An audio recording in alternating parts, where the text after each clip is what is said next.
Hello বন্ধুরা, তো আমি আজকে বানাচ্ছি কোয়াশ দিয়ে রুই মাছের মাথা দিয়ে ঘন্ট। তো আমি কোয়াশটা কিন্তু কেটে নিয়েছি। আর তোমরা কে কে কোয়াশটা চেনো জানি না, কিন্তু আমাদের এখানে কোয়াশটা পাওয়া যায়। তো পেঁপের মতো হয় দেখতে, সবাই এটা চেনে না। তো এটা আমি মাছের মাথাটা কিন্তু ভাজা হয়ে গেছে, আমি এবারে এটা দিয়ে দিচ্ছি। তো ফোড়নটা আমি এখন দিচ্ছি না, ফোড়নটা দেবো পরে, একটু অন্যরকম করে করছি। ফোড়নটা পরে দিলে কি হয়, মানে ফোড়নের যেটা সুগন্ধ সেটা কিন্তু পরে থেকে যায় আর ভালো লাগে, টেস্টটা ভালো আসে। তো আমি এবার দিয়ে দিচ্ছি নুন।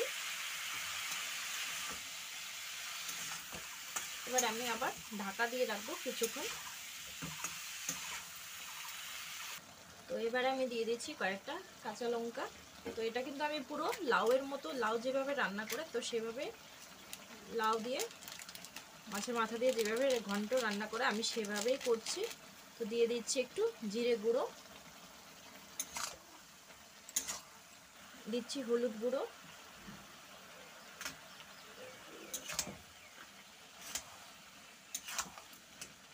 আবারও একবার ঢাকা দিয়ে রাখবো। ঢাকাটা সরাই আবারও একবার আমি নাড়াচাড়া করে নিচ্ছি। তো যে জলটা বেরিয়েছিল সেই জলটা কিন্তু শুকিয়ে গেছে। আমি এবারে এখন একটু দিয়ে দেব আদা কুচানো, মানে একটু গ্রেট করে নিয়েছি।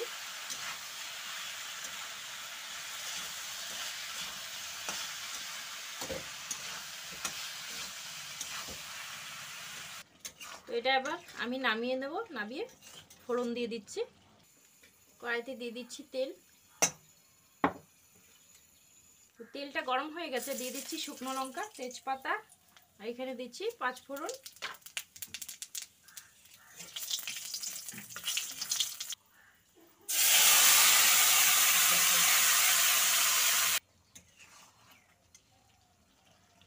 এটার মধ্যে আমি আর চিনি দিলাম না, কারণ এটা কোয়াশটা এমনিতেই মিষ্টি, তার জন্য আর চিনিটা দিলাম না। চিনি দিলে অতিরিক্ত মিষ্টি হয়ে যাবে, ভালো লাগবে না। তো এবারে আমি এটা নামিয়ে নেব। তো এখানে কিন্তু আমার রান্নাটা হয়ে গেছে। তো আমি একটু ধনেপাতা ছড়িয়ে দিয়েছি। তো চলো, তোমাদের কেমন লাগলো, ভালো লাগলে অবশ্যই লাইক কমেন্ট শেয়ার করো। আর চ্যানেলে যারা নতুন আছে চ্যানেলটিকে সাবস্ক্রাইব করে দিও। পরবর্তী ভিডিওতে আবারও দেখা হচ্ছে। ততক্ষণের জন্য ভালো থাকো, সুস্থ থাকো, টাটা।